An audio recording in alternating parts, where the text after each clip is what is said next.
In the marble lobby of Crosstech Biomedical, 6-year-old Emma Cross stood frozen among the morning rush. Glass elevators climbed the walls like transparent insects. Polished stone reflected 100 hurrying bodies in business suits and lab coats.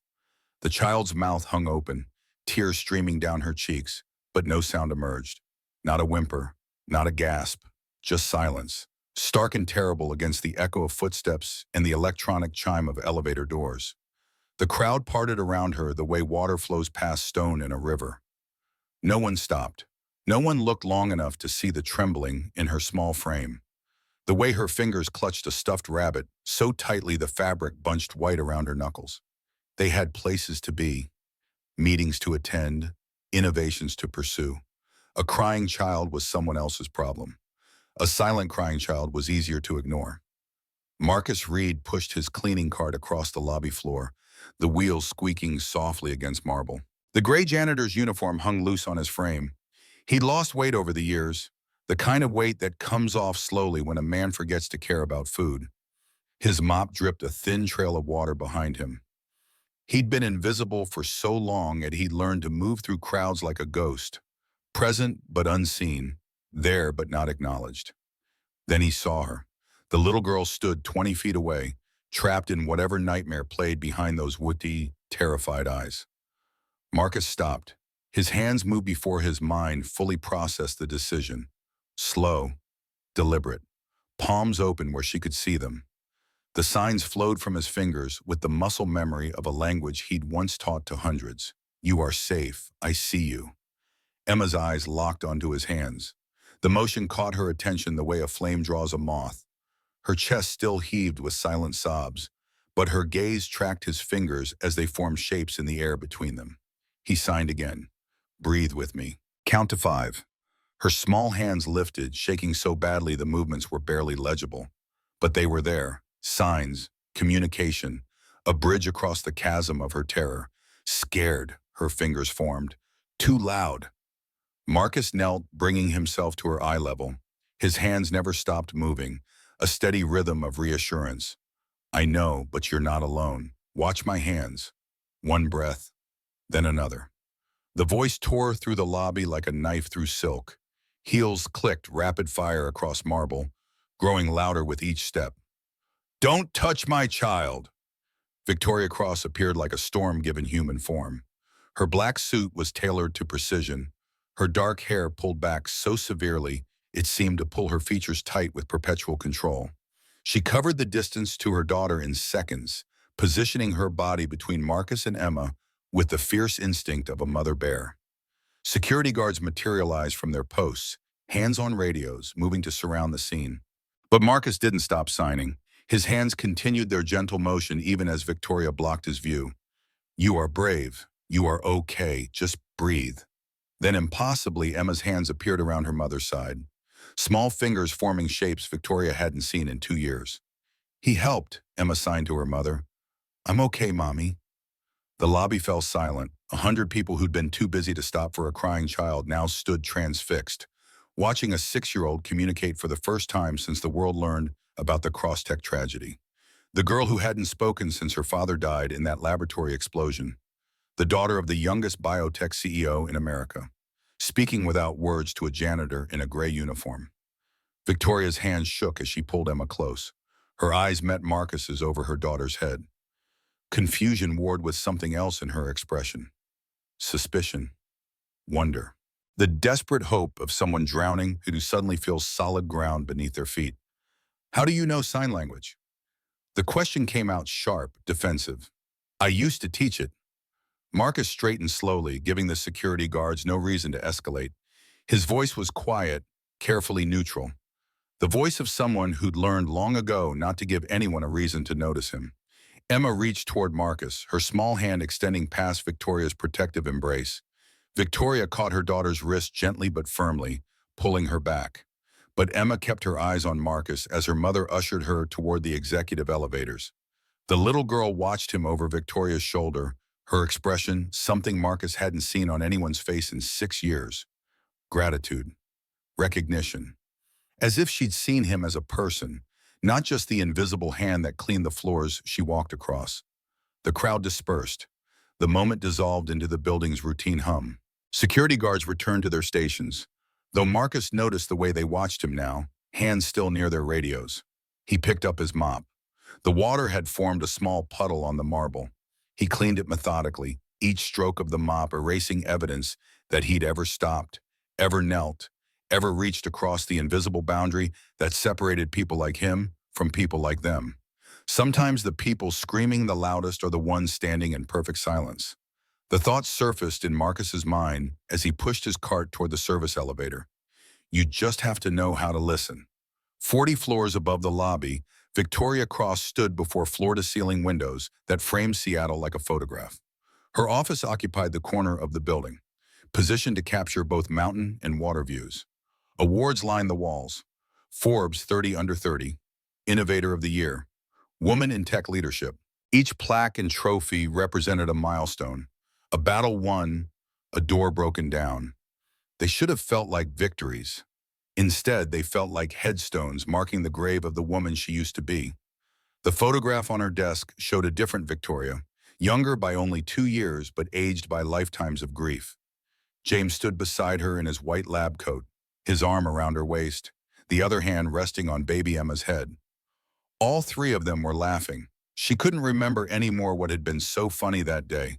She'd forgotten the sound of her own genuine laughter. Her assistant appeared in the doorway with an espresso and a leather portfolio. 8 meetings scheduled for today. 12 investor calls, 4 product development reviews. The rhythm of business continued its relentless march, and Victoria had learned to march in step. Work was easier than feeling. Control was safer than vulnerability. She'd inherited her father's medical device company when it was circling bankruptcy, a dinosaur unable to adapt to new markets. In 5 years, she transformed it into Cross-Tech Biomedical, a leader in AI-assisted communication technology. The old assembly lines that built pacemakers now produced neural interfaces. The aging workforce had been replaced with engineers half their age and twice their salary. Her father's name was still on the building, but the company bore no resemblance to his vision. He'd wanted to help hearts keep beating. She'd chosen to help voices be heard. The irony wasn't lost on her. Her daughter hadn't spoken in 2 years. The memory surfaced without permission, vivid and vicious. Dubai. 3 in the morning, the hotel room phone screaming into the darkness. The executive director's voice carefully controlled the way people speak when they're delivering catastrophic news. There's been an incident at the Seattle facility. James had stayed late to address a pressure valve issue in Lab 7. A minor concern, nothing urgent, the kind of problem a dedicated CTO handled personally rather than delegating to night shift maintenance. The explosion was instantaneous, a catastrophic failure in the containment system. No warning, no time for evacuation protocols. The lab's fire suppression system activated immediately, but by then there was nothing left to save. James Cross, 34 years old, died doing the job he loved, in the building his wife owned. Emma had been in the parking lot. That detail came later, pieced together from security footage and witness statements. Victoria had been halfway across the world, closing a deal that would have made James proud. Emma had been with her father. He'd brought her to work because the nanny called in sick and Victoria's phone was unreachable in back-to-back meetings. Emma had fallen asleep in his office. She'd woken up and wandered downstairs looking for him. She'd been standing by the window waiting for Daddy to finish work when Lab 7 lit up the night sky. The doctors called it trauma-induced selective mutism, post-traumatic stress manifesting as an inability to speak. Emma understood language perfectly. She could hear, process, comprehend, but something in her mind had closed the pathway between thought and sound. The explosion had stolen her father and locked her voice away in the same terrible moment. Victoria had hired the best specialists money could buy, speech therapists from Boston, trauma counselors from San Francisco, a psychiatrist who'd pioneered work with children who'd witnessed violence, private school with trained staff, round-the-clock monitoring. Every expert said the same thing: she needs time. Be patient, push too hard and you'll make it worse. 2 years of patience, 2 years of watching her daughter live in silence, 2 years of feeling helpless while running a billion-dollar company, powerful in every way except the one that mattered. She couldn't save Emma. She couldn't bring James back. She couldn't even reach across the growing chasm that separated mother and daughter until this morning, when a janitor with kind eyes and careful hands spoke to Emma in a language Victoria didn't understand, and her daughter responded. The security report landed on Victoria's desk at noon. Incident report, unauthorized contact with executive family member. Marcus Reed's employee file was attached, a thin collection of routine background check results. No criminal record. 3 years of consistent employment at Crosstech. Previous work history included janitorial positions at 2 other corporate facilities. Standard references, nothing remarkable. Nothing that explained how he knew specialized sign language. Nothing that explained why he could reach her daughter when nobody else could. Victoria opened her laptop. The search began as simple curiosity. Within an hour, it had become an obsession. She watched the security footage 14 times, studying the way Marcus's hands moved. The signs weren't standard ASL. She'd learned basic signs after Emma stopped speaking, enough to communicate simple needs. But what Marcus used was different, more specialized, more precise, medical, almost. She searched, sign language trauma children communication. The results flooded her screen. Academic journals, research papers, clinical studies. One name kept appearing in the citations. SignBridge, a neural translation system designed specifically for children with trauma-induced communication disorders. The technology used AI to interpret non-standard signing patterns and convert them to synthesized speech. Revolutionary work, published 7 years ago by Dr. Marcus Reed. Victoria's hand froze on the mouse. She clicked the author profile. The photograph showed a younger man, clean-shaven, wearing a button-down shirt and university credentials. His smile was genuine, unguarded. The smile of someone who hadn't yet learned that the world could take everything. The biography was brief. Ray Reed is founder and CEO of SignBridge Technologies, a Seattle-based startup developing AI-powered communication tools for nonverbal children. His work combines speech therapy, linguistics, and machine learning to create systems that amplify voices that might otherwise never be heard. The article was dated 7 years ago. The photograph was archived. The man in the gray janitor's uniform bore little resemblance to the confident innovator in the university portrait, but the eyes were the same. Victoria searched deeper. News articles from 6 years ago painted a different picture. Tech innovator Marcus Reed accused of contract fraud. SignBridge founder loses company in legal battle. Reed claims technology stolen. Courts disagree. The headlines tracked a familiar arc of public disgrace. Promising startup. Partnership with major corporation. Sudden legal dispute. Company seized. Reputation destroyed.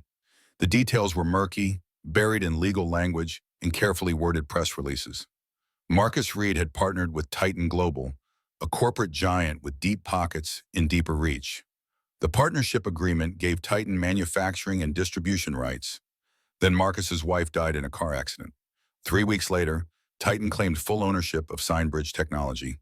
Marcus contested. Titan's lawyers produced contracts signed by both founders. The courts ruled in Titan's favor. Public opinion turned against Marcus. Failed tech founder tries to renege on agreement after personal tragedy. The narrative wrote itself. One article mentioned Sarah Reed's death more thoroughly, a car accident on Interstate 5. Drunk driver crossed the median at 70 miles per hour. Sarah died on impact. Dylan Reed, 3 years old, survived with minor injuries. Marcus Reed took his son and disappeared from public view. The comment sections beneath those old articles were vicious. Internet strangers dispensing judgment without mercy. Scammer. Thief. Using his dead wife's memory to steal his own company. People who'd never built anything, never lost anything, deciding that a grieving widower must be a fraud. Victoria closed the articles. Her hands trembled slightly as she opened Crosstech's acquisition files. 3 years ago, they'd purchased VoiceLink Pro from Titan Global. The technology powered Crosstech's flagship medical devices, neural interfaces that help speech-impaired patients communicate. The system was elegant, sophisticated, far ahead of anything else on the market.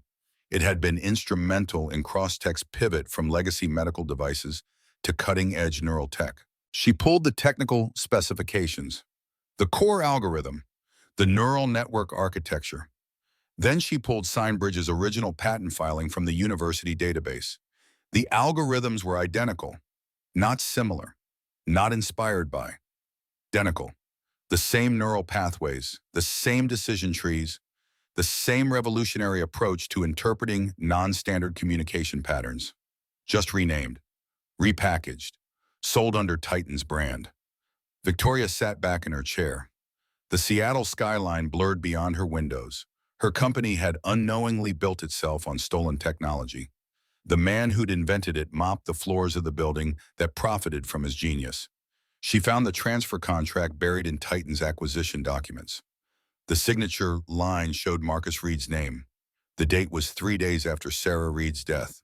3 days after losing his wife, Marcus had supposedly signed away his life's work.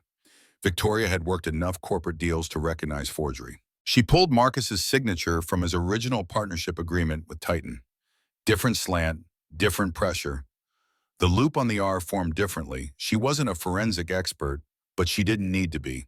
This signature was fake. Her phone buzzed. Emma's school calling. Everything okay? Just confirming pickup time.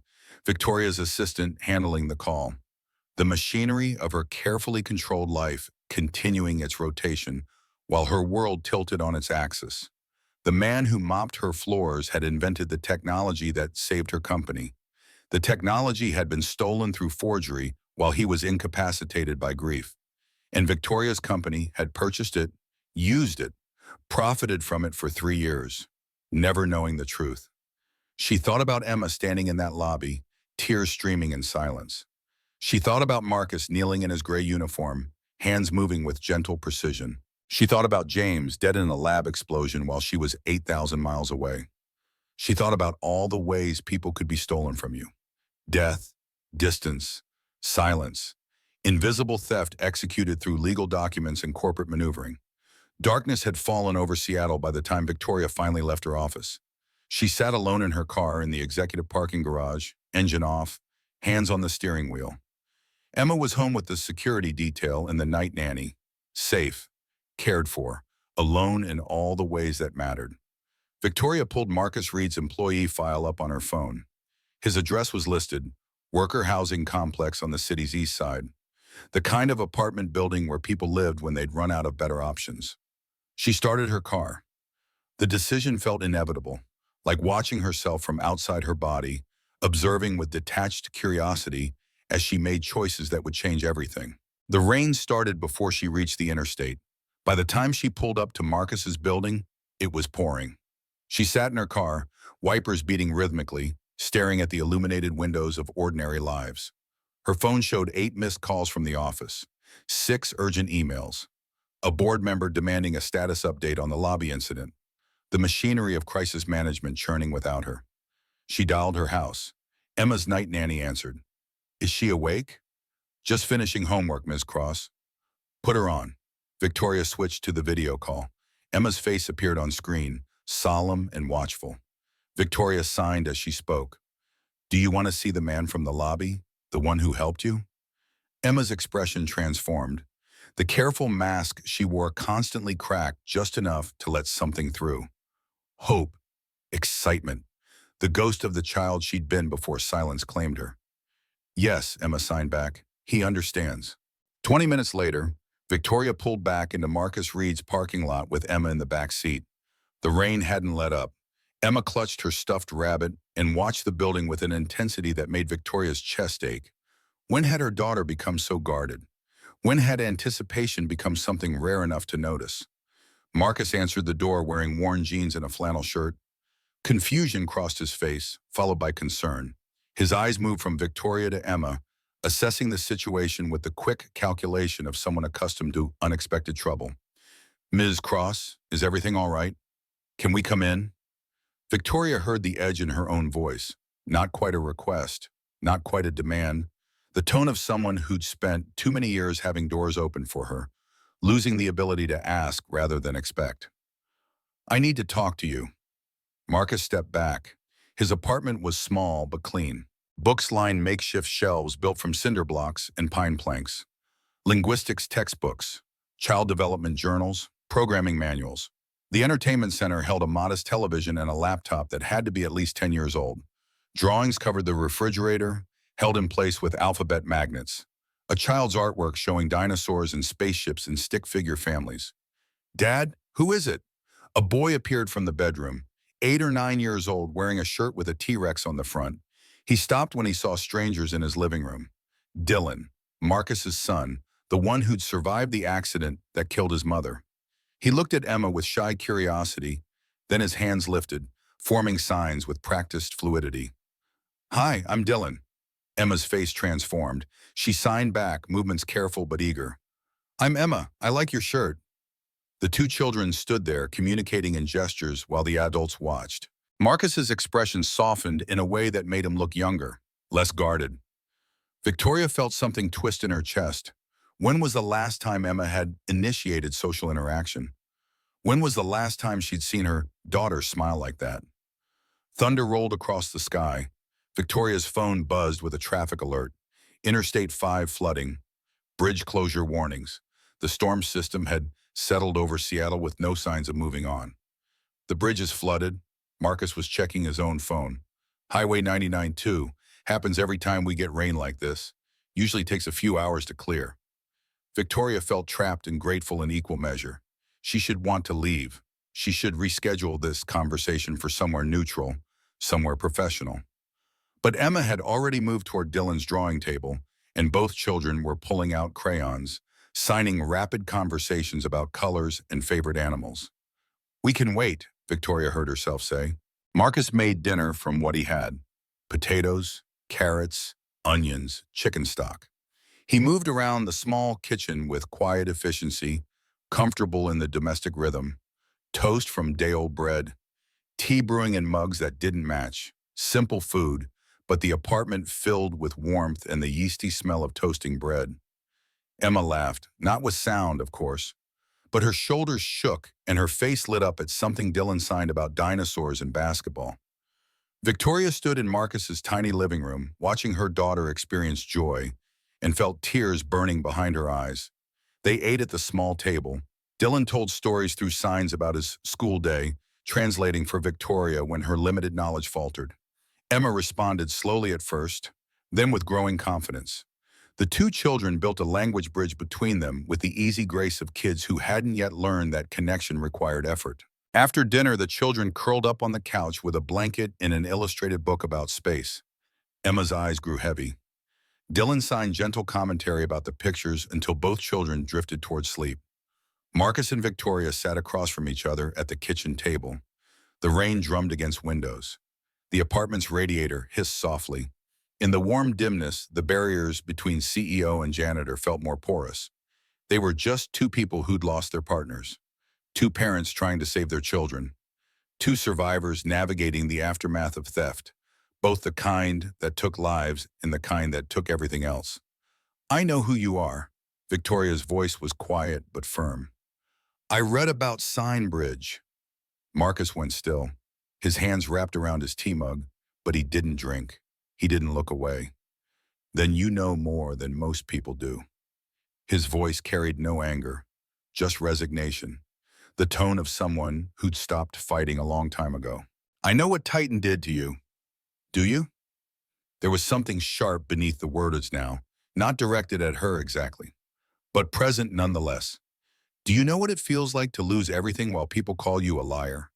To have strangers decide your grief is fake because a corporation's lawyers are more believable than you are?" "No." Victoria met his eyes. "But I know what it feels like to watch your husband die while your two run away to help.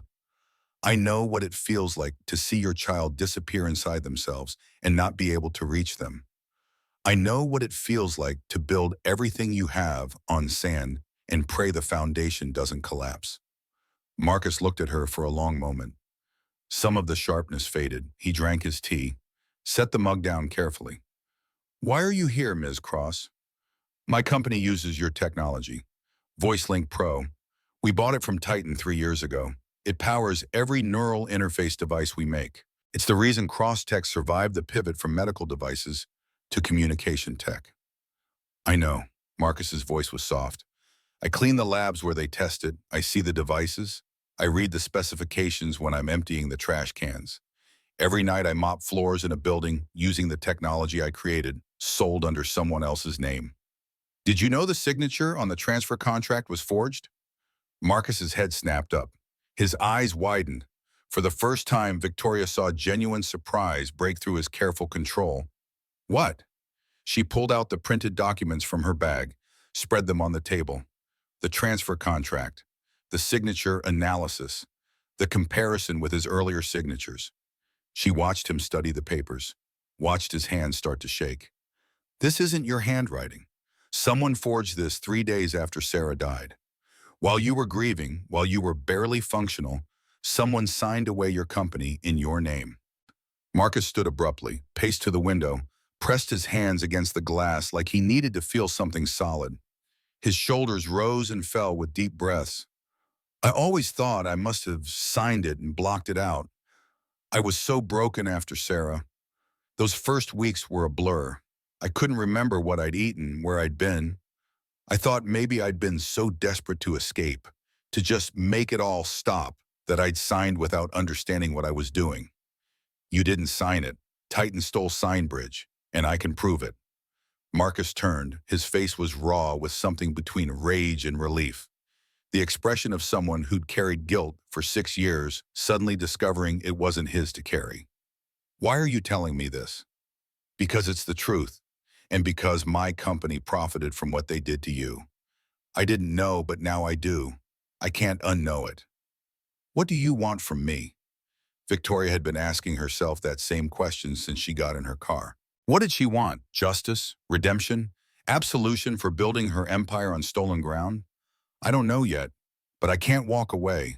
Not from this, not from you. Marcus moved back to the table, sat down heavily. He looked at his son sleeping on the couch, at Emma curled beside him. 2 children who'd lost a parent, finding comfort in shared silence and crude language. They'll destroy you if you go after Titan. You know that, right? They have unlimited resources. They have politicians in their pocket. They've spent 6 years making me the villain. If you challenge them, they'll do the same to you. Let them try, Victoria's voice hardened. I've built a company from nothing. I've buried my husband. I've watched my daughter disappear into silence. Titan doesn't scare me. It should. Maybe, but Emma hasn't been this happy in 2 years. She hasn't communicated like this since James died. You did that in 30 seconds in a lobby. You reached her when an army of specialists couldn't. That's worth fighting for.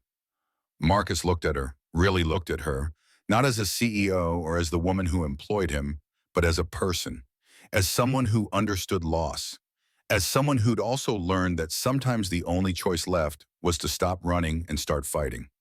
If we do this, he said slowly, if we really go after Titan, there's no going back. They won't just fight legally. They'll destroy reputations. They'll manufacture scandals. They'll make everyone believe we're the criminals, and we might lose. We might, Victoria agreed, but what's the alternative? You stay invisible forever? Emma stays silent? We let them win because fighting is hard? I have Dylan to think about. I can't put him through another media circus.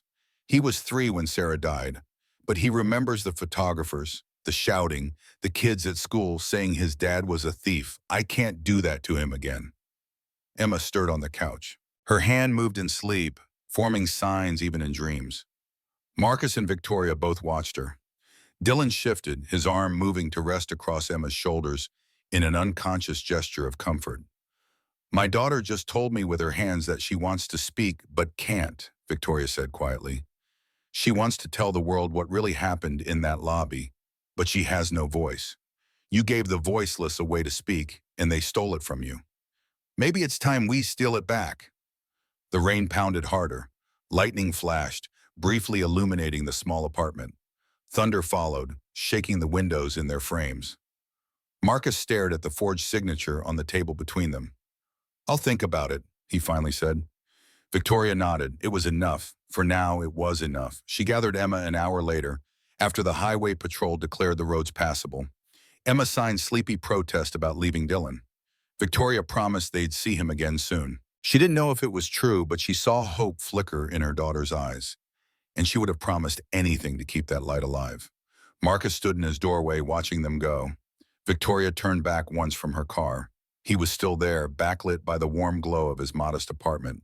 A man who'd lost everything and built a small, careful life from the pieces. A man who'd invented magic and had it stolen. A man who'd been invisible so long, he'd almost forgotten he was real. That night, Victoria stood in Emma's doorway, watching her daughter sleep. Emma's hands rested on the pillow, fingers slightly curved, as if even in sleep she was forming words no one could hear. The stuffed rabbit lay tucked under her arm.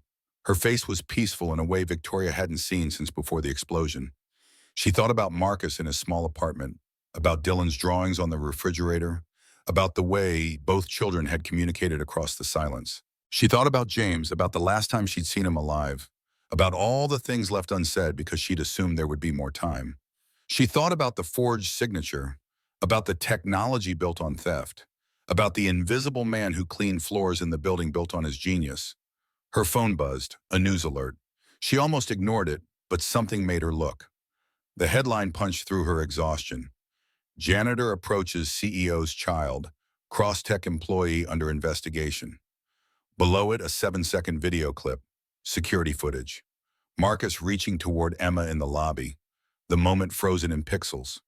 Except the video was edited, cut off before Emma signed back. Cropped to remove context, it showed Marcus approaching a crying child, Victoria pushing him away, security closing in. The caption called him dangerous. The comments were already vicious. Victoria's hands went cold. She clicked through to the source. Anonymous upload, posted 2 hours ago. Already going viral. 10,000 shares, 20,000. Climbing exponentially. Someone had waited, watched, and at the perfect moment, when Victoria was beginning to see a path forward, they'd release this. Not the truth, a carefully crafted lie. Titan Global's fingerprints were all over it. The war had begun. The viral video hit 20 million views by dawn. Victoria watched the numbers climb from her home office. Emma asleep upstairs, security doubled outside. Each refresh brought more comments, more outrage, more demands that Crosstech fire the dangerous janitor who'd approached a child. The algorithm had found its perfect villain, a middle-aged man in a gray uniform reaching toward a crying girl. Context didn't matter. Truth didn't sell. Fear did. Her phone rang at 6 a.m. Board members, lawyers, the head of public relations with damage control scenarios outlined in bullet points. Victoria listened to each call with the kind of cold focus that had built her company. They wanted Marcus fired immediately. They wanted a public statement condemning his actions. They wanted Victoria to throw him to the wolves and save Crosstech's reputation. She hung up on the third board member who used the word liability. Emma appeared in the doorway as morning light broke across Seattle. Her hair was tangled from sleep, the stuffed rabbit dangling from one hand. She moved to Victoria's desk and turned the laptop screen toward herself. The video was still playing on mute. Emma watched it twice, her face expressionless. Then her hands moved. This is a lie. Victoria pulled Emma into her lap. The girl was getting bigger, heavier, but she still fit in the space between Victoria's arms and chest, still smelled like children's shampoo and safety. I know, sweetheart. They cut it. They didn't show me signing back. They didn't show him helping. I know. Emma's hands clenched into fists on her lap. When they opened again, the signs came fast and angry. I want to tell them the truth. Why can't I just tell them? The question broke something in Victoria's chest because you can't speak, because trauma stole your voice and gave you silence instead, because the world doesn't stop for healing, doesn't wait for the voiceless to find their words again. But Victoria didn't sign any of that. Instead, her hands formed a promise. You will tell them. I'm going to make sure you can. 2 hours later, Victoria stood in her private garage, staring at the prototype schematics she'd printed from Signbridge's patent files. The original design was 7 years old, built on technology that had evolved exponentially since Marcus first coded the neural translation algorithms. She'd spent the night studying machine learning architecture, relearning programming languages she hadn't touched since graduate school. Her hands remembered the keyboard's rhythm even if her mind had grown rusty from years in boardrooms instead of development labs. She called Marcus from an encrypted line. His voice was careful when he answered, the wariness of someone expecting the other shoe to drop. Ms. Cross, I need your help. She didn't waste time on pleasantries. Emma wants to testify. She wants to tell the world what really happened, but she needs a voice. We need to build Signbridge 2.0. The silence stretched long enough that Victoria wondered if the connection had dropped. Then Marcus spoke, his voice rough with something that might have been hope or might have been fear. If I'm seen near you or Emma right now, they'll use it against you. The optics? I don't care about optics. I care about giving my daughter a voice and exposing the truth about Titan. Are you in or not? Another pause. She heard him breathing, heard the sound of movement, a door closing. Dylan's at school until 3. I can be there in an hour. Marcus arrived after dark, a precaution they both understood without discussing. He parked 3 blocks away and approached through the service entrance Victoria rarely used. Dylan was with him, the boy carrying a backpack full of homework and looking around Victoria's house with wide eyes that tried not to show amazement. Emma met them at the door, already signing greetings before they'd fully entered. The children disappeared into Emma's room within minutes. Victoria led Marcus to the converted office space where she'd set up a makeshift development lab. 2 high-end computers, 3 monitors, neural interface equipment borrowed from Crosstech's research division. The original Signbridge schematics spread across her desk. Marcus stopped in the doorway. His eyes moved across the setup, cataloging each piece of equipment, each line of code visible on the screens. When he looked at Victoria, his expression held something she couldn't quite name. Grief, maybe, or the ghost of who he'd been before the world took everything. This is 7 years out of date. He moved to the main computer, fingers already reaching for the keyboard. The neural networks have advanced 3 generations since I designed this. The processing requirements alone.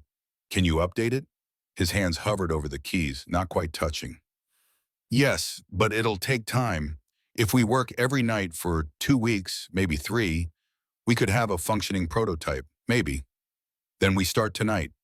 They fell into rhythm like musicians who'd played together before, each anticipating the other's movements.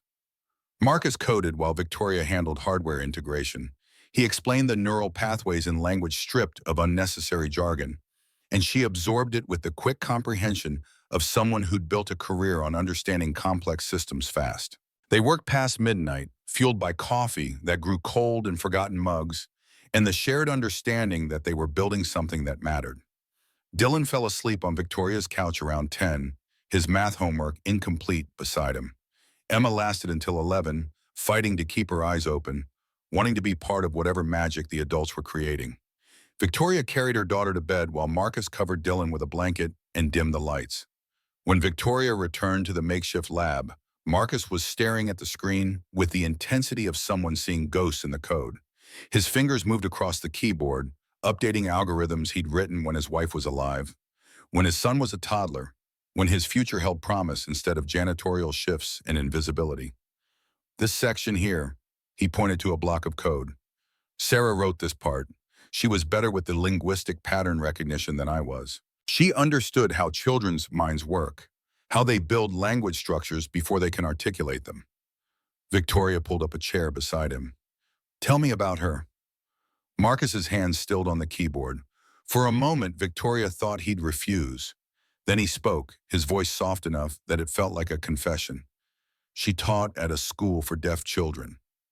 That's how we met. I was doing my clinical practicum in speech therapy, and she was the only teacher who didn't look at those kids like they were broken. She saw them as whole people who just communicated differently. His fingers traced the lines of code his dead wife had written. She believed every child deserved to be heard, in whatever language they spoke. Sign, speech, silence. It didn't matter. The message was what counted. She would have loved Emma. Yeah, she would have. Marcus returned to coding, but his movements were gentler now, reverent almost. Signbridge was supposed to be her legacy. Help kids like the ones she taught every day. Give them a bridge between their world and the hearing world. Instead, it became the thing that killed her. Victoria's hands stilled on the hardware she'd been configuring. The accident wasn't your fault. Wasn't it? If I hadn't partnered with Titan, if I'd kept Signbridge small and independent, Sarah wouldn't have been driving to their corporate office that day. she wouldn't have been on that highway at that hour. Some drunk asshole wouldn't have crossed the median and his voice cracked. He stopped talking abruptly, jaw clenched tight. Victoria understood the weight of that guilt. She'd carried its twins since the night James died. If I hadn't been in Dubai, if I'd been home, if I'd told him not to work late, if I'd prioritized my family over one more deal, the if-onlys could bury you alive if you let them.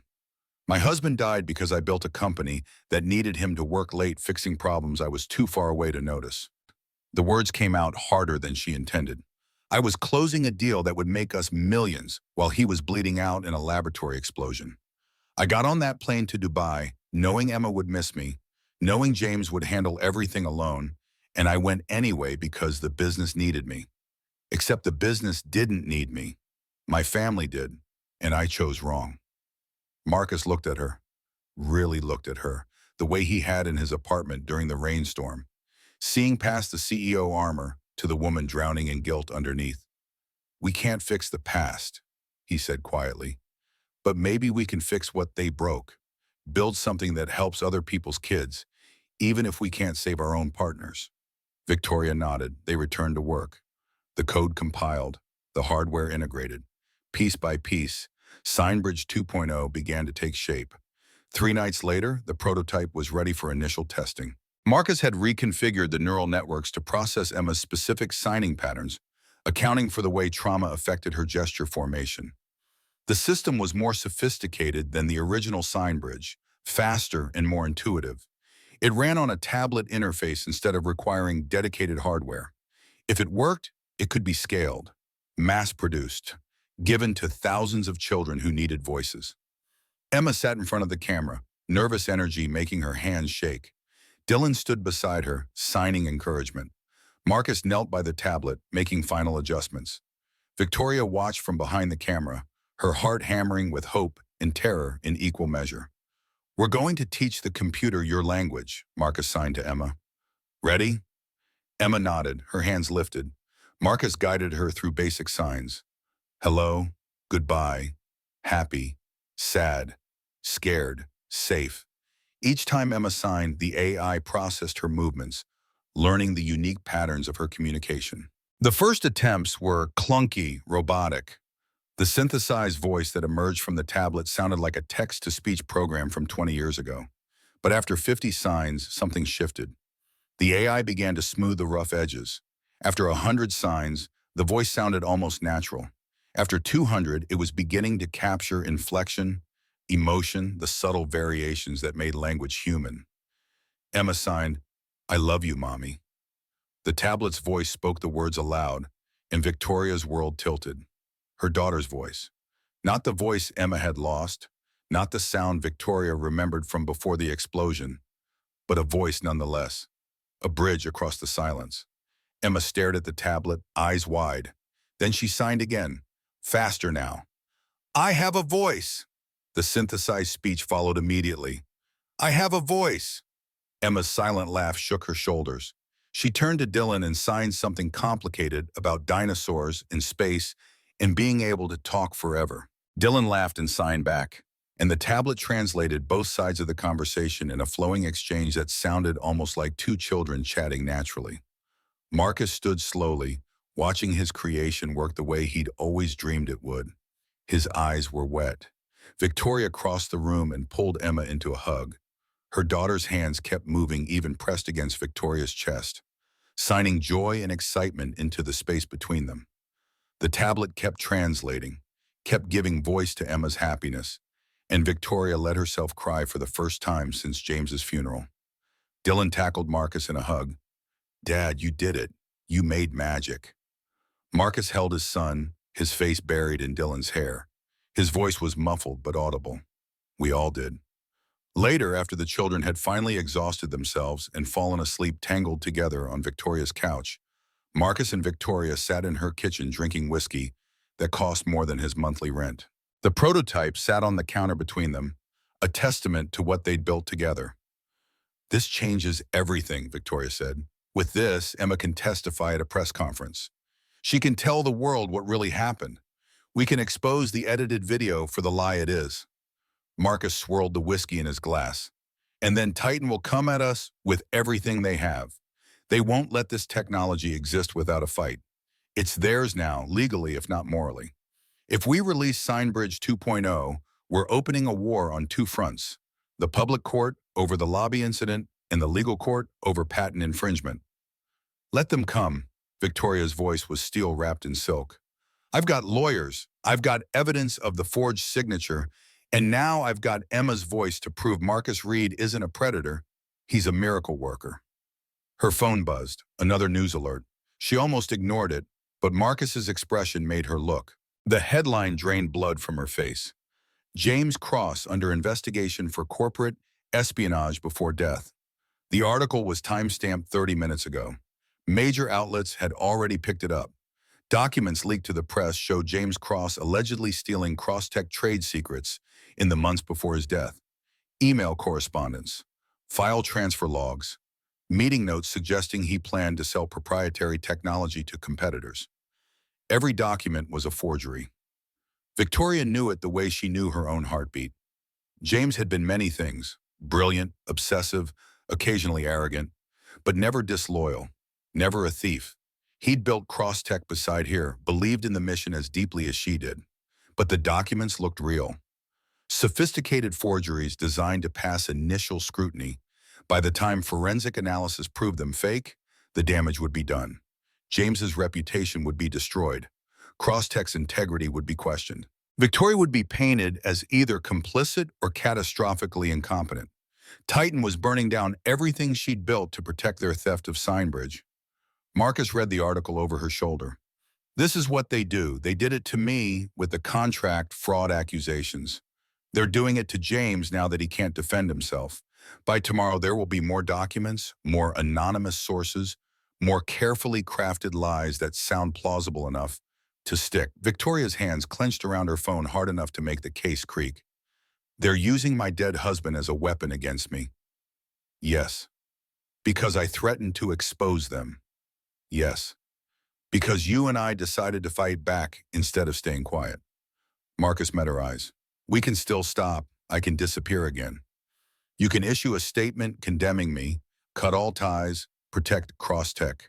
Titan will back off if they think you're not a threat anymore. Victoria thought about Emma asleep on the couch, finally able to speak after 2 years of silence. She thought about Dylan, who'd spent 6 years believing his father was a fraud. She thought about James's memory being desecrated with lies. She thought about Marcus's choice 6 years ago to surrender rather than fight, to accept invisibility rather than risk his son's well-being. The easy path was right there. Take it and everything stopped. The attacks, the investigations, the viral videos. Life could return to its controlled, manageable misery. No, the word came out harder than stone. We go forward. We expose them. We make them pay for every life they've ruined. Marcus studied her face. You'll lose everything. Maybe, but I'll lose it fighting. That counts for something. The board called an emergency meeting for the following morning. Victoria arrived to find 9 members already seated, their faces grim. The leaked documents about James were displayed on the conference room screen, blown up large enough that every forged signature was visible. Richard Sutton, the oldest board member and her father's former partner, spoke first. His voice carried the weight of institutional authority and barely concealed condescension. Victoria, we need to discuss damage control. These allegations against James are lies. Victoria remained standing, refusing the chair they'd left empty for her at the table. Every document is forged. James never stole anything from this company. He died protecting it. The forensic analysis will take weeks. Sutton's tone suggested he was explaining basic concepts to a slow child. In the meantime, our stock is in freefall. Investors are demanding answers. We need to issue a statement distancing Crosstech from these allegations. Would distancing how? By calling my dead husband a thief to save our stock price? By acknowledging the investigation and promising full cooperation with authorities. Another board member, Patricia Chen, pushed a prepared statement across the table. This language preserves plausible deniability while showing we take the accusations seriously. Victoria skimmed the statement. It was a masterclass in corporate equivocation, carefully worded to avoid direct accusation while implying guilt. James Cross's actions are under review. Crosstech maintains the highest ethical standards and will cooperate fully with any investigation. The company cannot comment on ongoing legal matters, but takes these allegations with utmost seriousness. Translation: James might have been a criminal, but Crosstech is clean. Blame the dead man. She tore the paper in half. We're not throwing James under the bus to appease Titan Global. The room went silent. Sutton's face flushed red. Titan? What does Titan have to do with everything? Victoria pulled out her own documents. The forged sign bridge transfer contract. The signature analysis. The patent comparison showing VoiceLink Pro was identical to stolen technology. Titan Global committed fraud 6 years ago to steal technology from Marcus Reed. Crosstech unknowingly purchased that stolen technology. Now Titan is manufacturing evidence against James because I threatened to expose them. She laid it all out. The timeline, the proof, the connection between the lobby video going viral and the James allegations dropping the same week. Titan's pattern of destroying anyone who challenged them. Sutton's face went from red to purple. Are you seriously suggesting we go to war with a Fortune 500 company over a janitor's conspiracy theory? I'm suggesting we stand up for the truth. James was murdered. The room erupted. Multiple board members talking over each other, Chen demanding evidence. Sutton threatening to call for a vote of no confidence. Others trying to restore order. Victoria waited for the chaos to settle. When she spoke again, her voice cut through the noise like a blade. James discovered the truth about VoiceLink Pro 3 months before he died. He contacted Marcus Reed's former colleagues. He built a legal case proving Titan had committed fraud. He was planning to whistleblow the day after the explosion. She pulled up James's unsent email on her phone, projected it onto the conference room screen. This is a draft he wrote the day he died. He never sent it because someone disabled the lab's safety system remotely and killed him first. The email read like a message from beyond the grave. James explaining what he'd found, naming Titan's fraud, warning Victoria that if she was reading this draft instead of receiving it properly, something had happened to him, telling her to finish what he started, telling her he loved her and Emma, always. The room fell silent. Several board members stared at the screen, faces pale. Sutton looked like he'd been punched. Do you have proof the explosion wasn't an accident? Chen's voice was careful now, legal instinct overriding corporate reflex. I have safety override logs showing the system was disabled 10 minutes before the explosion.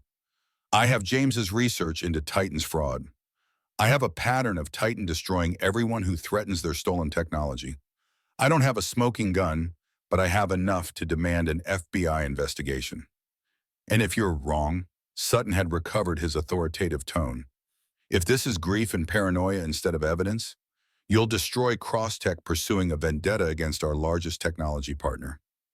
Victoria met his eyes. I'm not wrong, and we're going public with everything in 3 days at a press conference.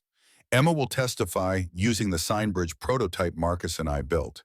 She'll prove the lobby video was edited. Marcus will present evidence of Titan's original fraud. I'll demand a full investigation into James's death. The board can support me or vote me out. Your choice. She walked out before they could respond. Behind her, the conference room exploded into argument. She didn't care. The path was clear now. Forward into the fire or backward into surrender. She'd made her choice. Emma's private school called 2 hours later. There was a situation. Photographers outside, reporters asking questions. Could Victoria come immediately? Victoria was 15 minutes away when the Wapiti news feed hit her phone.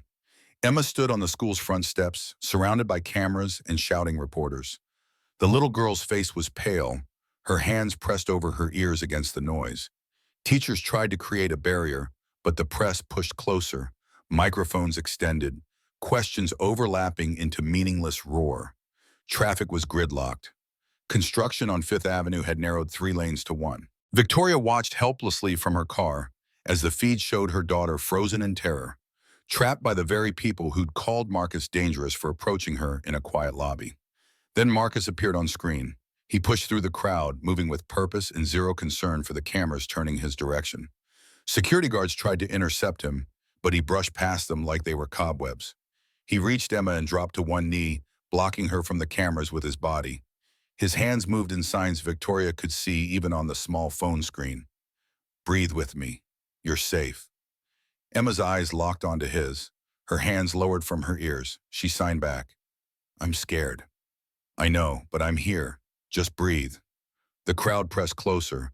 Someone grabbed Marcus's shoulder. A security guard pulled him backward.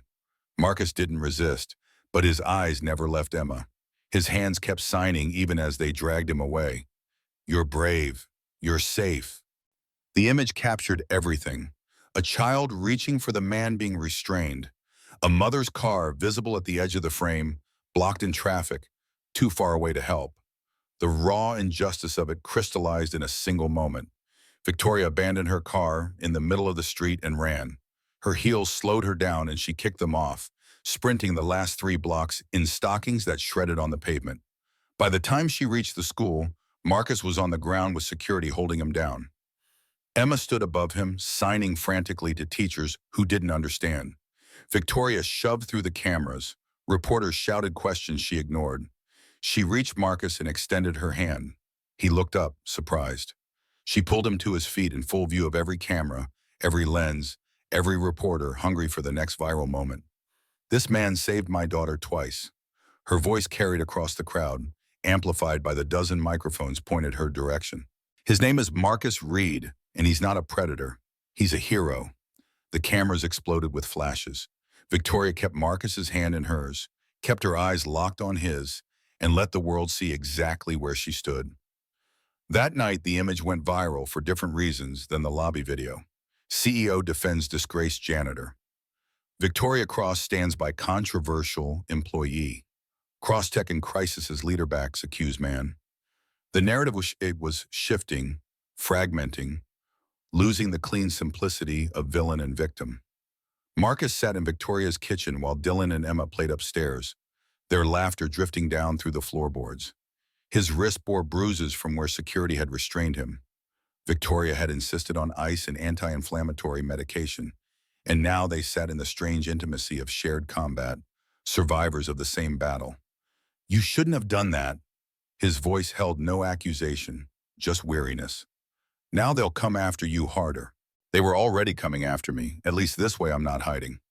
Marcus pressed the ice pack against his wrist. Dylan asked me tonight if we were going to have to move again. He's 8 years old and he already knows what it means when people look at you like you're dangerous.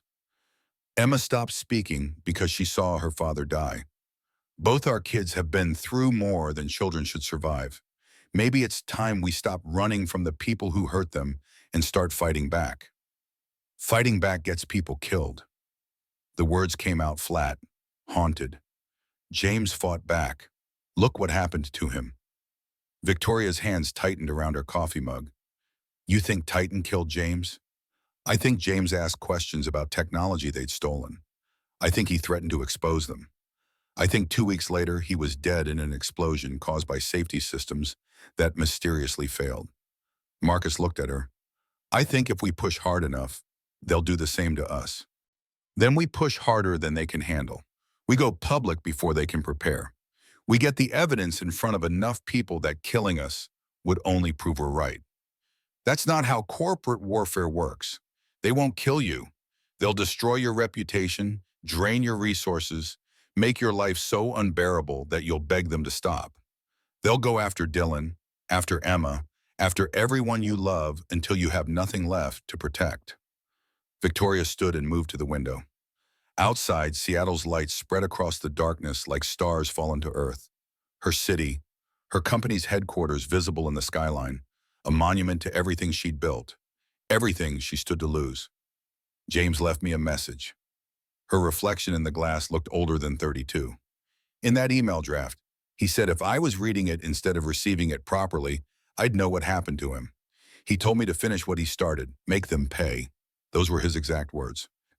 She turned to face Marcus. I can't let him down again. I wasn't there when he needed me most.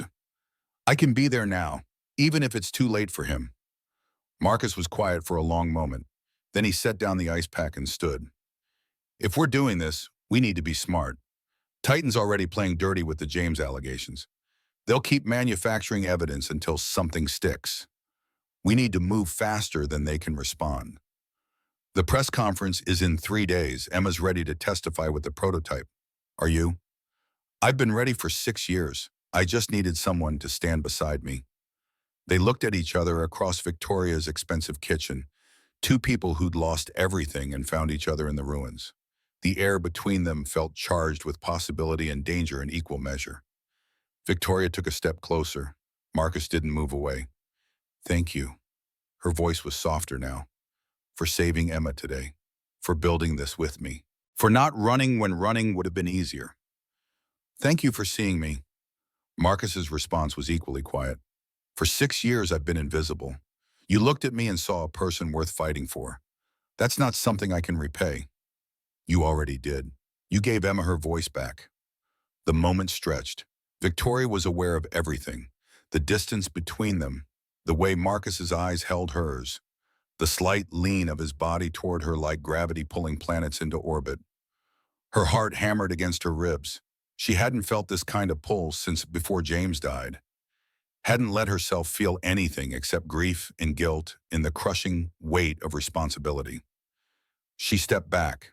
The spell broke. Marcus exhaled slowly and Victoria wondered if he'd been holding his breath too.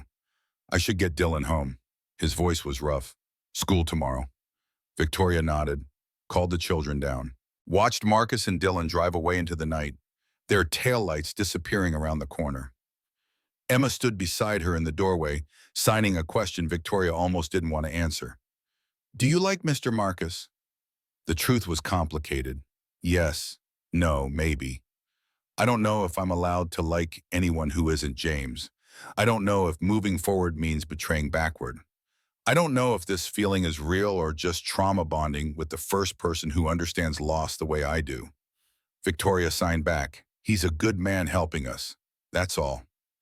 Emma gave her a look that suggested 6-year-olds saw through adult lies better than adults admitted. But she didn't press, just signed goodnight and headed upstairs with her rabbit. Victoria stayed in the doorway long after they'd left, staring at the empty street, feeling the ghost of a moment that almost happened haunting the space where Marcus had stood. The next day brought fresh attacks, more anonymous sources feeding stories to hungry media outlets. Marcus Reed's former colleagues claiming he had been unstable after Sarah's death, prone to paranoid accusations and emotional outbursts. Former Crosstech employees suggesting James Cross had acted erratically in his final months, secretive about his work, possibly covering illegal activities. Each story carefully sourced to avoid libel charges while implying guilt through innuendo and selective fact. Victoria's lawyers worked around the clock preparing for the press conference. They'd secured the Seattle Convention Center's main ballroom, invited every major outlet, prepared evidence packets for distribution. Emma had practiced her testimony 100 times with the sign bridge prototype until the synthesized voice sounded natural and confident. The night before the press conference, Victoria couldn't sleep. She stood in her home office reviewing James's old files for the 1,000th time.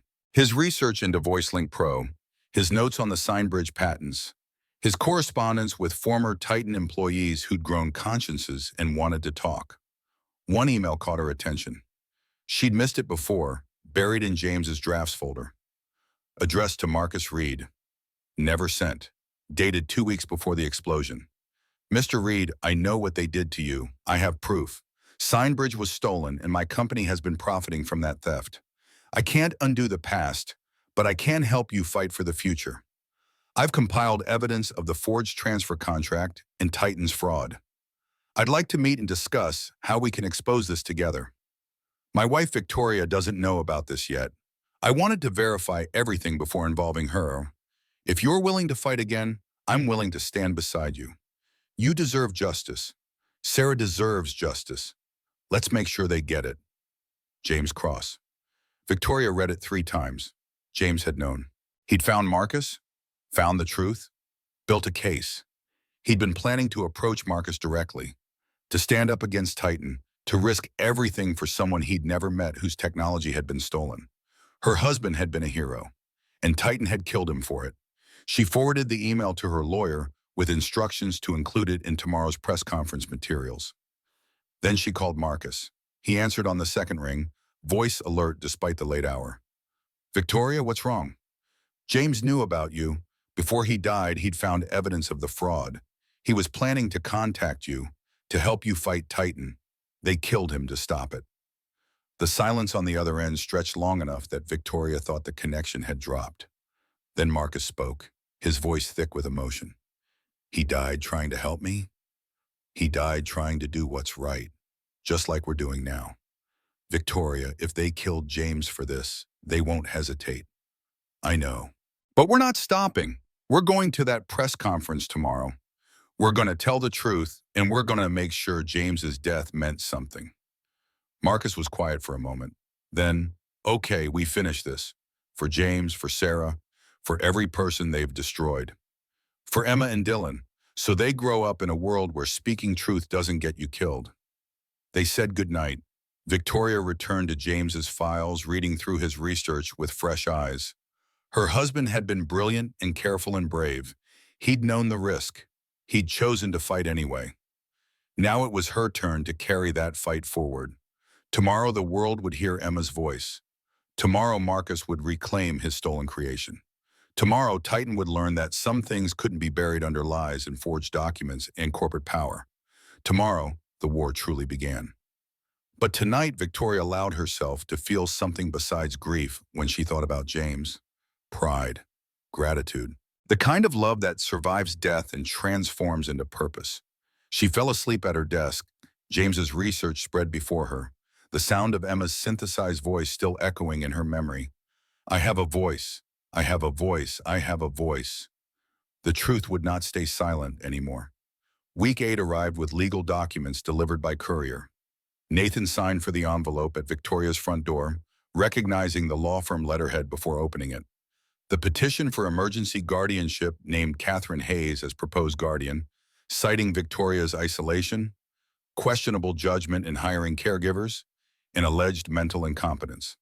Attached was a temporary restraining order. Nathan Cruz was to cease all contact with Victoria-His immediately, pending investigation into his suitability as a care provider. The paper shook in his hands. Catherine had moved faster than expected, weaponizing the Oakland report into legal grounds for control. Failure to comply could result in criminal charges for violating a court order. Victoria read the documents in silence, her face cycling through shock to fury to something that looked like defeat. She can actually do this. Take away my right to choose my own life. The hearing is in 3 weeks. Nathan scanned the legal language, looking for loopholes. If you can prove competence, show that you're making sound decisions. How? By demonstrating I hired someone with an abuse allegation? That's Catherine's entire argument. Victoria's hands clenched on the papers. She's going to win. Not if we fight. Nathan pulled out his phone. You need Marcus Hartley, your family lawyer. He'll say the same thing Catherine's saying, that I'm vulnerable and making poor choices. Then we prove you're not vulnerable. We document your progress, get Dr. Chen's testimony, show the court you're improving specifically because of the care choices you made. Victoria looked at him with exhaustion that went bone deep. And what about you? The order says you can't have contact with me. If you stay, you're violating a court order. The implications settled like lead in Nathan's stomach. If he left, Victoria faced the guardianship battle alone while Catherine presented her case unopposed. If he stayed, he risked arrest, losing Sophie permanently if Child Services decided he was unfit. The choice between protecting Victoria and protecting his daughter wasn't a choice at all. I have to go. The words tasted like failure, but Victoria nodded. I know. Sophie needs a father who's not in jail. This isn't forever. Nathan stood, already feeling the distance opening between them. Just until the hearing. We'll fight this properly, through lawyers and evidence. Victoria wheeled herself to the window, staring out at gardens she'd barely seen from ground level. Go, before Catherine finds another reason to make this worse. Nathan left the mansion knowing he might never return. The agency would assign Victoria a new caregiver, someone Catherine would probably approve, someone who wouldn't challenge her or push Victoria beyond comfort. 3 weeks until the hearing meant 3 weeks of Victoria backsliding into isolation, while Catherine built her case for permanent control. At his apartment, Sophie was coloring at the kitchen table under Tom Rodriguez's watchful eye. She looked up with a smile that died when she saw Nathan's expression. We have to stay away from Miss Hayes for a while. Why? Sophie's crayon froze mid-stroke. Did we do something wrong? No, baby. Grown-up legal stuff. Her sister thinks I'm not good for her, but you helped her stand. Sophie's indignation was fierce. You made her happy. Sometimes people don't see what's really happening. Nathan pulled his daughter close. But we're going to fix it, okay? The next 3 weeks passed in slow agony. Nathan found work at a hardware store, minimum wage and mindless, stocking shelves and avoiding thoughts of Victoria alone in that cold mansion. Tom brought news occasionally. Dr. Chen still came for therapy sessions, but reported Victoria's motivation had evaporated. The temporary caregiver lasted 4 days before quitting. Victoria refused a replacement. Sophie drew pictures of dragons and knights that she couldn't deliver, stacking them on her dresser like prayers. Nathan called Marcus Hartley and learned what he'd expected. The guardianship case was strong without evidence of Victoria's competence and progress. Dr. Chen's testimony would help, but Catherine had her own medical experts who'd argue Victoria needed institutional care. Nathan's testimony would be dismissed as biased, potentially harmful given the restraining order. You're the reason she's in this position. Hartley's voice carried regret rather than accusation.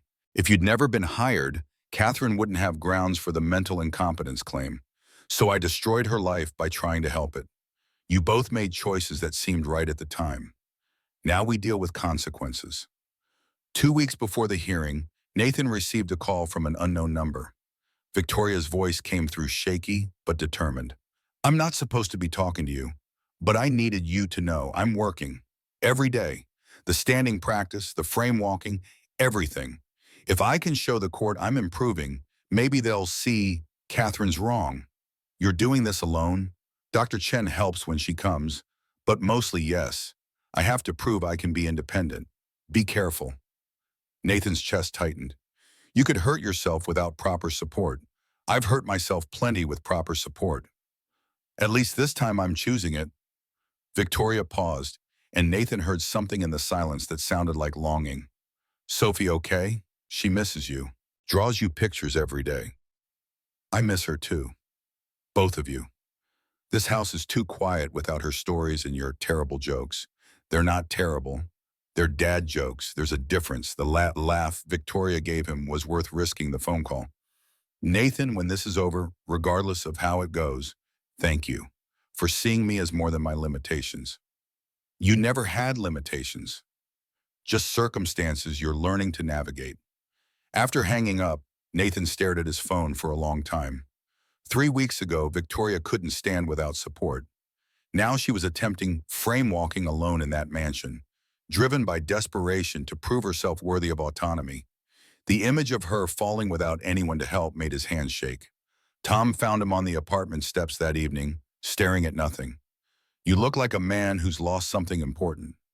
I think I might have. Nathan's voice came out hollow.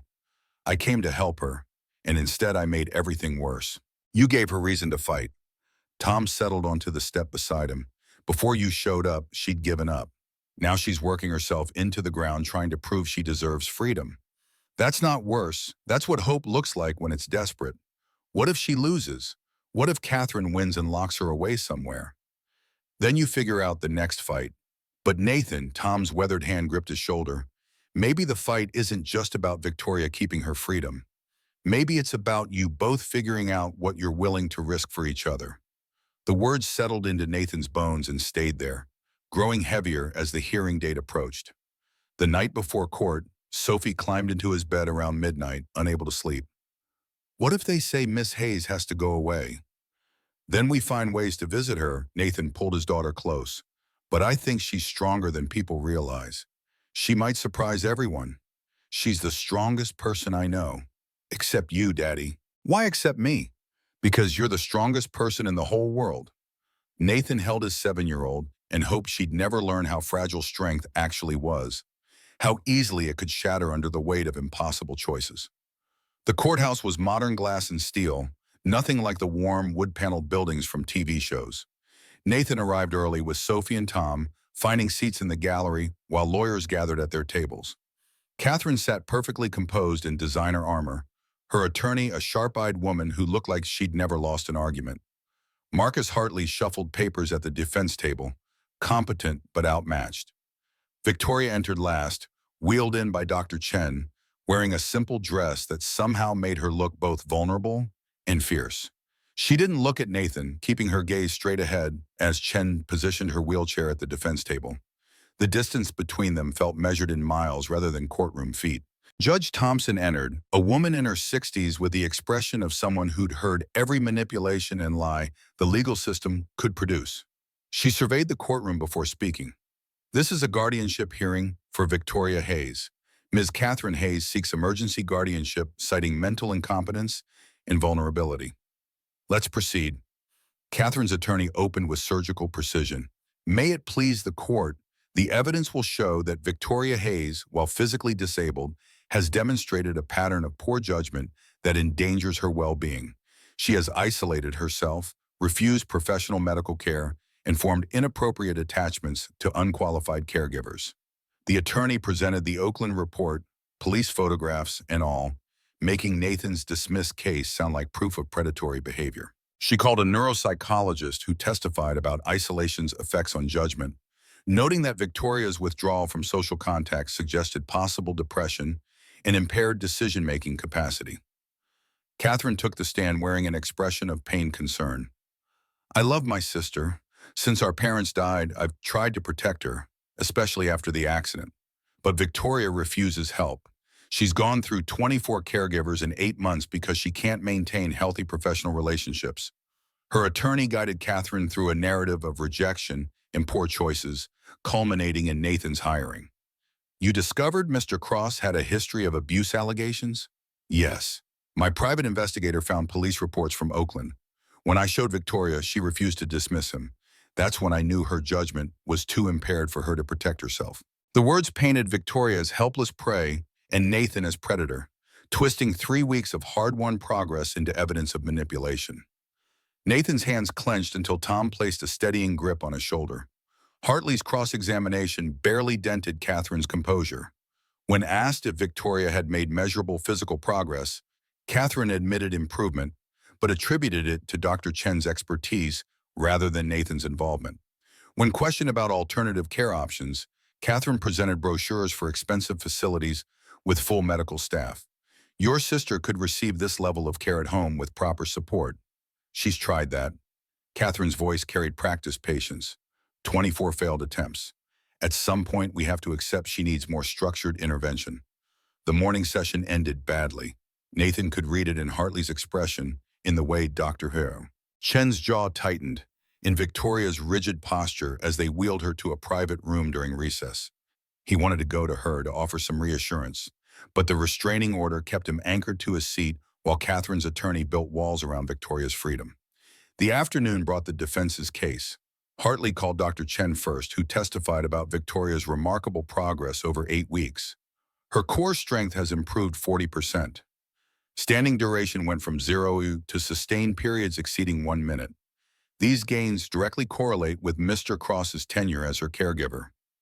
Catherine's attorney attacked on cross-examination, but she still requires a wheelchair for daily mobility, correct? For longer distances, yes, and she still cannot perform basic self-care tasks without assistance? She's learning adaptive techniques that, yes or no, doctor, can Victoria Hayes live independently right now? Chen's reluctance was visible. Not entirely independently, no. The admission landed like a stone. Hartley tried to recover by calling witnesses to Victoria's cognitive abilities. Her financial advisor testifying she'd managed complex investments competently throughout her disability. Her former climbing partner speaking to her intelligence and determination. But Catherine's attorney made each witness acknowledge Victoria's isolation, her limited social contact, her dependency on paid caregivers. When Hartley announced Nathan as the next witness, Catherine's attorney objected. Your Honor, Mr. Cross is subject to a restraining order for Victoria's protection. His testimony is not only biased, but potentially harmful. Judge Thompson considered this. Mr. Hartley, your client sought this order. You can't now claim his testimony is essential. Nathan's chance to defend Victoria evaporated with the judge's ruling. Hartley moved on to character witnesses. Tom Rodriguez describing Nathan's dedication as a father and professional. the agency coordinator testifying about his positive record prior to Oakland. But without Nathan's own voice, the narrative remained Catherine's to control. The final witness caught everyone off guard. Sophie Cross, called by Marcus Hartley, against Nathan's whispered protest. The 7-year-old walked to the stand with her shoulders back, clutching one of her dragon drawings. "Sophie, do you know Miss Hayes?" "Yes, she's my family. How did you meet her?" "Daddy brought me to her house when I was sick. She was scared of kids, but I drew her a dragon and she liked it. We became friends." Hartley guided Sophie through descriptions of Victoria's improvements. The cooking together, the standing practice Sophie had witnessed. "Can you tell the court what you saw Miss Hayes do?" "She stood up." Sophie's voice carried pure excitement. "At those bar things, Daddy helped, but she did it herself. She was crying because she was so happy." Catherine's attorney declined to cross-examine a child, which was probably wise given Sophie's fierce loyalty. But the testimony felt thin against hours of expert witnesses and Catherine's systematic dismantling of Victoria's autonomy. Judge Thompson called for closing arguments as afternoon shadows stretched across the courtroom. Catherine's attorney summarized efficiently. Victoria Hayes needed protection from her own impaired judgment, and guardianship was the compassionate choice to ensure her safety and well-being. Hartley countered with passion but limited evidence. Victoria deserved autonomy, had made genuine progress, and shouldn't be institutionalized against her will. "Before I rule, I'd like to hear from Victoria Hayes herself." Judge Thompson looked directly at the defense table. "Miss Hayes, this is your life we're discussing. Do you have anything to say?" Victoria sat very still for a moment. Then she spoke, her voice carrying across the courtroom. "Yes, Your Honor, I'd like to demonstrate something." The courtroom stirred with confusion. Victoria looked at Dr. Chen, who produced a walker from behind the defense table. Nathan's breath caught. He knew that equipment, had seen it in the gym, but Victoria had never successfully used it in his presence. "I've been practicing." Victoria's hands trembled slightly as she gripped the wheelchair arms. "Alone, mostly, because I needed to know I could do this without help before I could ask the court to believe I deserve autonomy." "Miss Hayes, I don't think physical demonstrations are—" Judge Thompson began, but Victoria was already moving. She pushed herself up from the wheelchair, legs shaking but holding weight. Her hands found the walker's grips, white-knuckled but steady. The courtroom went silent as Victoria took one step, then another, her face contorted with effort, sweat already dampening her hairline, but she kept moving. 3 steps, 4, 5. Catherine's face had gone pale. Nathan couldn't breathe, watching Victoria walk across a courtroom when 3 weeks ago she could barely stand. 6 steps. 7. Every muscle in her legs trembled visibly, but she didn't stop until she'd crossed 10 feet of open space. Then she turned, showing the court her face, and spoke between gasps for air. "I did this. Without Nathan. Taught myself. Proved I could. But the reason I had strength to try, him and Sophie, they gave me, reason to fight." Victoria's legs finally gave out, and she caught herself on the walker, lowering carefully back toward her wheelchair. Dr. Chen rushed to assist, but Victoria waved her off for one more moment. "Catherine says I make poor decisions. Maybe I do. But choosing Nathan Cross was the best decision I've made since my accident. He didn't coddle me, didn't let me give up, saw me as a person, not a problem. If that's impaired judgment, then I hope I never recover." She sank into the wheelchair, exhausted and shaking, but her gaze stayed on the judge. "I don't need a guardian. I need people who believe I'm worth the effort of healing. Nathan and Sophie gave me that. Don't take it away." The courtroom erupted in whispers. Judge Thompson banged her gavel once, silence falling immediately. "Miss Hayes, that was remarkable. How long have you been able to walk?" 3 weeks, since Nathan had to leave." Victoria's voice steadied. "I pushed myself because I had to prove something. But I only got this far because he taught me I was stronger than I believed." Judge Thompson looked from Victoria to Catherine to the assembled lawyers. "I'll be brief. This court sees no evidence of mental incompetence. Victoria Hayes just demonstrated cognitive function, forward planning, and physical determination that exceeds what most people could manage under pressure." The judge's gaze settled on Catherine. "Ms. Hayes, your concern for your sister is noted.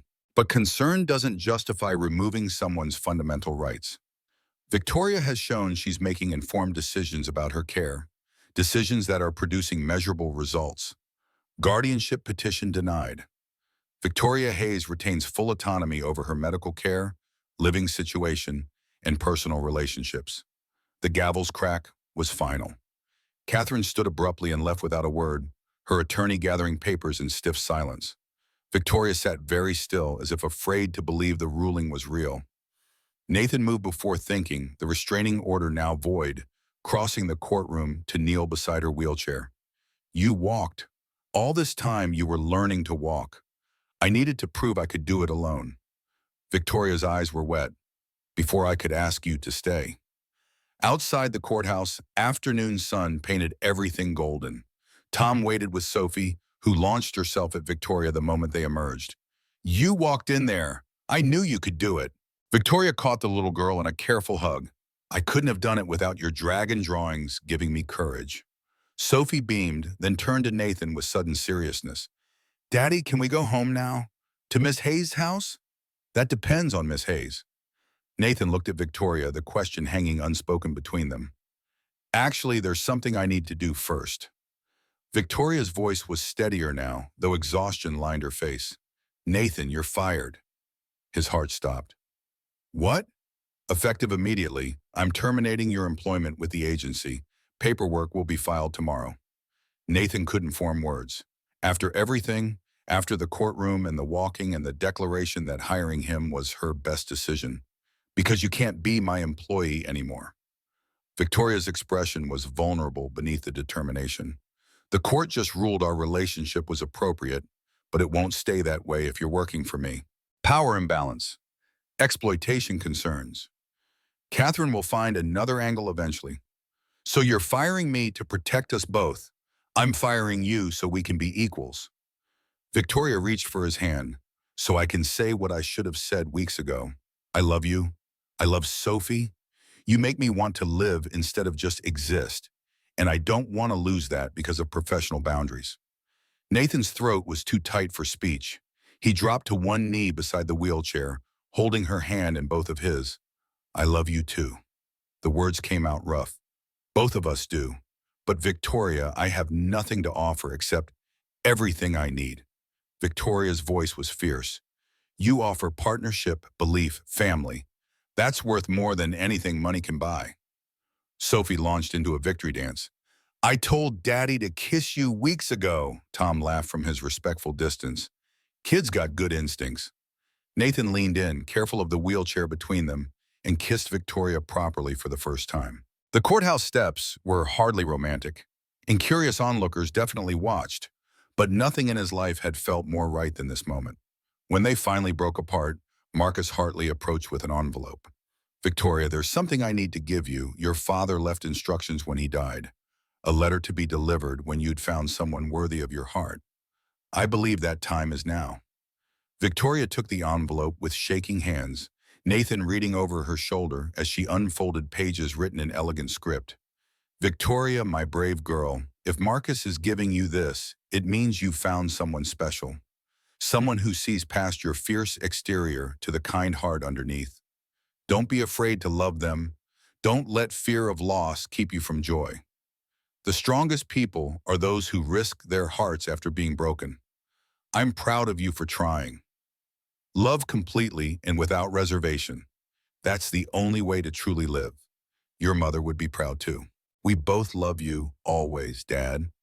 Tears streamed down Victoria's face. He knew, somehow he knew I'd be scared, because he knew you. Nathan wrapped his arms around her from his kneeling position.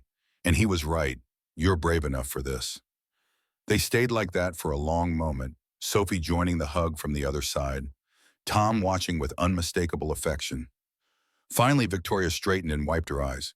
So, what happens now? Now we figure out what comes next. Nathan stood, stretching cramped legs. Together. I have some ideas about that. Victoria's expression shifted to something almost shy. The settlement from my accident lawsuit. It's been sitting in investments for 2 years. I've been thinking about adaptive recreation programs. Using what I learned about recovery to help other people. Like what you used to do? teaching climbing to kids with disabilities, but expanded all kinds of adaptive sports and activities. Victoria's voice gained strength as she spoke. Kayaking, cycling, skiing, everything that helped me feel alive before the accident, modified so anyone can experience it. That's amazing. Nathan's mind was already racing with possibilities. You'd need instructors, medical oversight, liability insurance, and someone with caregiving experience who understands what actually helps versus what just looks good on paper. Victoria met his eyes. I'm offering you a partnership, Nathan. Not employment, genuine equal partnership in building something that matters. Before Nathan could respond, Sophie tugged his sleeve. Does this mean we're really a family now? Victoria reached for Sophie's hand. If you want to be, if that's okay with you and your dad. Sophie looked between them with a seriousness only 7-year-olds could muster. Can I call you Mom? Not instead of my real mom, but also? Victoria's composure shattered completely. I would be honored beyond words. The partnership discussion continued over the following weeks, turning abstract ideas into concrete plans. Victoria's settlement provided substantial capital. Nathan's experience with medical equipment and patient care filled gaps in her knowledge. They visited adaptive sports centers in Colorado and Oregon, studying programs that worked and identifying needs nobody was meeting. Tom Rodriguez signed on as facilities manager, his decades of mechanical expertise perfect for maintaining specialized equipment. Dr. Chen agreed to serve as medical director, ensuring safety protocols met professional standards. The vision expanded from vague concept to detailed business plan, complete with mission statements and projected growth. 6 months after the courthouse, Hayes Cross Adaptive Recreation Center opened in a converted warehouse 20 minutes from the mansion. The space hummed with possibility, climbing walls with adaptive holds, swimming pool heated year-round, equipment for cycling and skiing and activities Victoria was still researching. 30 participants enrolled in the first cohort, ranging from children to adults, all facing disabilities that had limited their recreational options. The opening ceremony drew local news coverage and community leaders, but Victoria's speech stayed focused on personal experience rather than inspiration. 2 years ago, I thought my active life was over. One man refused to let me believe that. Now we're building a place where nobody has to face limitations alone. Nathan added his own remarks, talking about dignity and partnership and the importance of seeing people as capable rather than broken. Sophie helped cut the ribbon, her dragon drawings decorating the facility's entrance hall. That evening, after the crowds dispersed and equipment was secured for the night, Nathan found Victoria on the warehouse roof watching the city lights spread below. She walked there using her cane. The walker retired 6 weeks ago, mobility improving daily, though she still used the wheelchair for longer distances. Big day. Biggest of my life. Victoria leaned against the railing. We actually did it. Built something real. Nathan moved beside her, close enough their shoulders touched. You built it. I just helped with the heavy lifting. Don't diminish what you contributed. Victoria turned to face him. This only exists because you believed in it. In me. I believed in us. Nathan took her hand, feeling the familiar calluses from climbing and therapy equipment. Speaking of which, there's something I've been meaning to ask. He produced a small box from his jacket pocket, opening it to reveal a simple band with an inscription. Victoria squinted at the words in the dim light. You stayed. That's what this comes down to. Nathan's voice was steady despite his racing heart. Everyone else left when things got hard. You stayed, I stayed, Sophie stayed. We built a family from that choice, and I want to make it official. Victoria Hayes, will you marry me? Victoria stared at the ring, then at Nathan, then back at the ring. Her answer came out half laugh, half sob. Yes. Absolutely yes. Nathan slipped the ring onto her finger, and they stood together on the warehouse roof, lights spreading below like possibilities multiplying endlessly. Sophie emerged from the stairwell where she'd apparently been lurking. Did she say yes? She said yes. Sophie pumped her fist. Finally, I already picked my dress. They laughed together, the sound carrying across the warehouse roof and into the night beyond. Victoria leaned into Nathan's shoulder, solid and warm and present in ways that still surprised him sometimes. You know what the best part is? Not the center or the engagement or any of it specifically. It's that I'm not waiting anymore. Waiting for what? For my real life to start, for things to go back to how they were, for some future version of myself who has it all figured out. Victoria's voice was soft. This is it. Right now, this messy, imperfect, beautiful thing we're building together. The words settled into Nathan's bones, joining all the other truths he'd learned from watching Victoria fight her way back to living. Life didn't wait for perfect circumstances.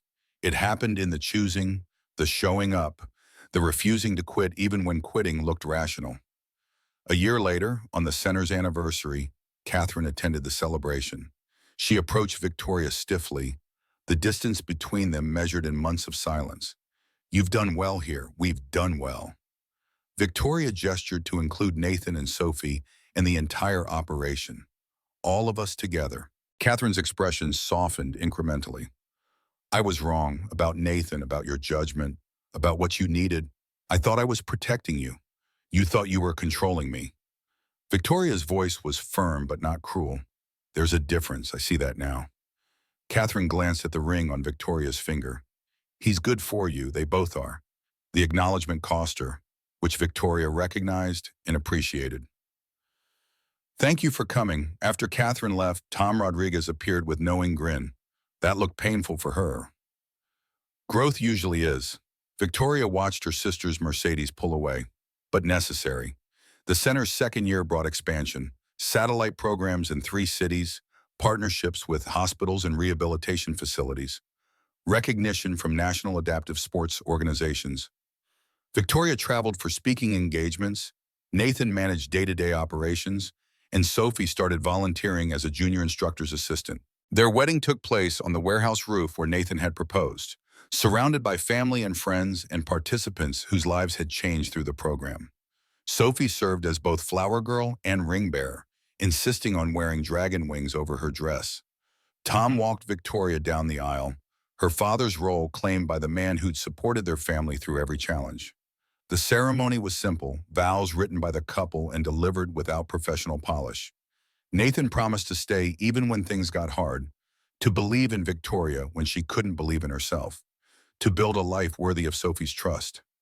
Victoria promised to choose courage over fear, partnership over isolation, and to see Nathan's strength even when he felt weak. When the officiant pronounced them married, Sophie cheered loud enough to startle birds from nearby trees. The reception featured adaptive sports demonstrations, stories from participants, and dancing that accommodated every mobility level. Derek Mitchell sent flowers with a note congratulating them both, gracious in defeat. Catherine gave a toast that surprised everyone with its genuine warmth. Late in the evening, Nathan found Victoria in the climbing gym, looking up at the adaptive walls they'd designed together. She'd climbed earlier that day for the first time since her accident, making it 15 feet with specialized equipment and a patient instructor. Thinking about going higher, thinking about how far we've come. Victoria's hand found his. A year ago, I couldn't stand. Now I'm climbing and married and running a business that helps people. It doesn't feel real sometimes. It's real. Nathan pulled her close, their rings catching light from the gym's overhead bulbs. We made it real by refusing to give up. You made it real by showing up that first day and not running when I threw pills at you. Best decision I ever made, taking that job. Best decision I ever made was letting you stay. Victoria leaned into him, solid and warm and fully present. Even though I tried really hard to make you leave, you had to test whether I'd actually stay. I understood that. They stood together in the climbing gym, surrounded by equipment that helped people reach heights they thought were lost forever. Outside, their wedding reception continued, laughter and music drifting through open windows. Sophie's voice rose above the noise, probably dancing with Tom Rodriguez or showing off to other children. You know what Sophie asked me yesterday? Victoria's voice was thoughtful. She wanted to know if we could adopt more kids, give her siblings who need families like we needed each other. What did you tell her? That we'd talk about it, together. Because that's how families work. Nobody makes big decisions alone. Nathan kissed her forehead, breathing in the moment and everything it represented. Broken people finding each other and building something stronger than either could manage independently. A 7-year-old girl who'd lost her mother learning to trust again. A woman who'd lost mobility, discovering she'd never lost her strength. I love you. The words were simple but contained multitudes. Everything you were, everything you are, everything we're becoming together. Victoria turned to face him fully, standing on legs that worked through will and practice and refusing to accept limitations as permanent. I love you too, for staying when leaving would have been easier, for seeing possibility when I could only see loss. They kissed in the climbing gym while their wedding reception continued outside, and Nathan thought about the mansion 3 years ago, where a bitter woman had thrown pills at him to test if he'd quit. She'd been testing wrong. The question wasn't whether he'd quit, but whether he'd see past her anger to the person underneath who desperately needed someone to stay. He'd stayed. She'd stayed. Sophie had stayed. And from that simple choice, everything else had grown. The future spread before them now, full of possibilities they'd build together. More programs, maybe more children, certainly more challenges that would test their partnership. But Nathan had learned something essential over the past 3 years. Love wasn't about perfect circumstances or easy choices. It was about showing up consistently, believing when belief was hard, choosing each other even when fear suggested otherwise. Victoria took his hand and led him back toward the reception, her gait steady even without assistive devices. Behind them, the climbing walls rose toward ceiling heights she'd reach again someday. Not because she needed to prove anything anymore, but because some mountains were worth climbing simply for the joy of movement and possibility. The warehouse doors opened onto celebration. Their family and community gathered to witness this next chapter. Sophie spotted them and waved frantically, dragon's wings flapping with enthusiasm. Tom raised a glass in toast. Dr. Chen smiled from her conversation with other medical professionals. This was it. Not the life Victoria had planned before her accident, not the future Nathan had imagined after Claire's death, but something better precisely because it was built from broken pieces and second chances. Adaptive, resilient, stronger for having survived the fall and learned to stand again. They stepped into the celebration together, ready for whatever came next, knowing that as long as they chose each other daily, they could weather any challenge. The warehouse echoed with laughter and music and the sound of people discovering they were capable of more than they'd believed possible. And in the entrance hall, Sophie's original dragon drawing still hung in a place of honor. Ember the dragon helping a knight in a wheelchair have adventures. The image that had started everything, reminding them all that everyone needs help sometimes. And asking for it isn't weakness, but wisdom. Home wasn't a place. It was choosing to stay, day after difficult day, building something worth keeping, even when keeping it required everything you had to give. Nathan and Victoria had found that home in each other, and nothing would ever make them let go.